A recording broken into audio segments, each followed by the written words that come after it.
when we were when we were trying to figure out so how are we going to define sustainability? How are we going to how are we going to embody that? It was hard. We started with a more theoretical level, and we created a document that we called our sustainability guidelines, and we sort of looked at what are the issues in the world, and we looked at only using renewable resources at the level that they're replenished, and not not depleting those things, not causing species extinction. Sort of if you look at the high level of what kind of ecological issues there are, we wanted to address all of those different things, population, things like that. But then we also wanted something that we could say here's the rules, we know that we're following them, that it could be really clear to people, because we felt like you could, if our only document was you should try to minimize your impact, it's well, what does that mean? And so we came up with 6 covenants that we felt would take hopefully a large leap towards sustainability. They wouldn't fulfill that, but we felt like they were both measurable and something that was attainable that we could do, and that that if people were willing to live within those covenants, that they'd probably also be making a lot of other choices to be more ecological. And so we didn't want to get into the paper versus plastic, or where exactly what food you eat, but we said food that's grown here has to be organic. We said that all the electricity that we use has to be renewable, because it was something that you could clearly measure, would make a huge difference, and was clearly unsustainable in the wider culture.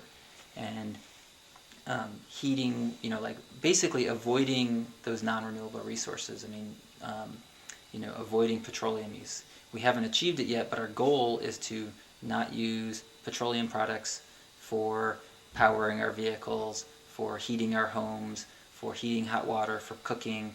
We've achieved some of those, but not a complete. We have not completely gotten off using petroleum for a fuel. We decided not to go towards no plastics, never touch anything that's made out of petroleum, because you just couldn't do it. In our current culture, it would be almost impossible to avoid petroleum products.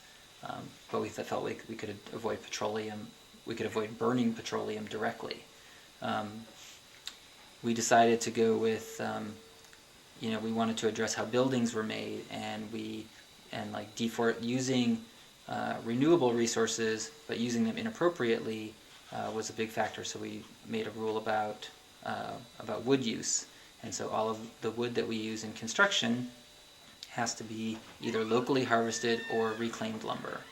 And so it's we're trying not to contribute to deforestation, to clear cutting in the Pacific Northwest or anywhere in the world. And but within that, we don't mandate that you have to build out of clay and straw. You're actually still allowed to build a stick frame building with wood siding.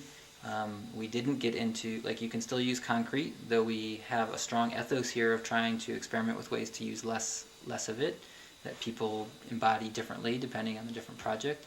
But we weren't, and we could have had a covenant that said no concrete, but at the time we didn't see how we had a viable alternative to that. At this point, we're starting to see a little bit more where you could say that and really have a community that was just no concrete. But it's still a really useful product, and I sort of think it could be sustainable if used in moderation. And so, in the same way that all of these things could be sustainable in moderation, but with petroleum, it's if we used it at 1/1,000,000th the current rate, that could be sustainable. I think concrete, it would be more if we could use it at 1,000th the current rate, that might be sustainable. So it's more within the realm.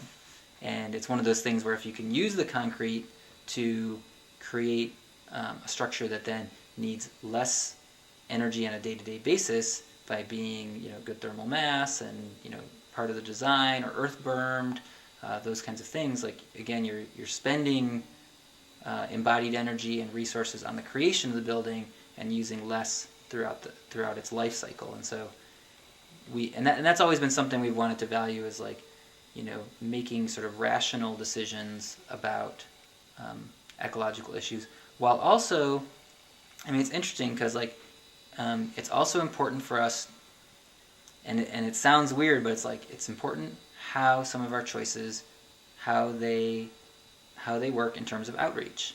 And so there's times where, I mean, it's not very often, but there are times where it's actually buying this thing versus that thing might be better, but we have a rule against this, and it's easier to just say we don't use whatever, and just have a clean break and have a clear thing, because it's harder to explain the nuance sometimes. And so, you could say that actually being on the grid you could argue that it was more sustainable to partake in coal and nuclear and natural gas powered things rather than have batteries. But in some ways it's a lot easier to just say we're off the grid. And there's a lot of other social factors of why we've chosen that, because it really forces us to conserve. It makes it very clear when you've used too much power. You have to stay within the natural rhythms of the sun and the wind. You can't just use more than you thought you would and be like, oh well, at the end of the year, you're living within your limits.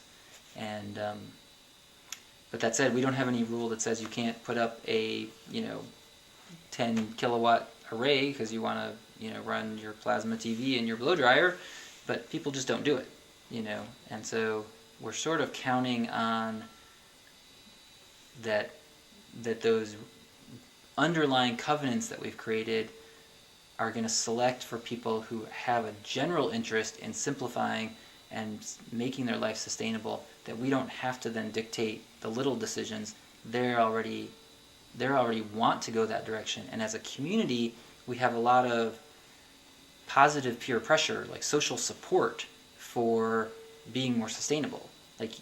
It's something that people feel people come here, and one thing they note is in the wider culture, they feel like they're constantly fighting against some tide, they're swimming upstream to try and live ecologically. And here it's suddenly the wind's at your back and the stream is flowing with you, and everyone is of course we want to be doing it this way, and they're supportive of it and helping you figure out how to live more sustainably. And sometimes, for some people, then they can feel a little bit swept away, and there's a little more pressure than they're ready for. But I think for most people, it's a huge relief to suddenly feel things are aligning with my values, and it helps them to go where they want to go rather than they're having to fight to go where they want to go.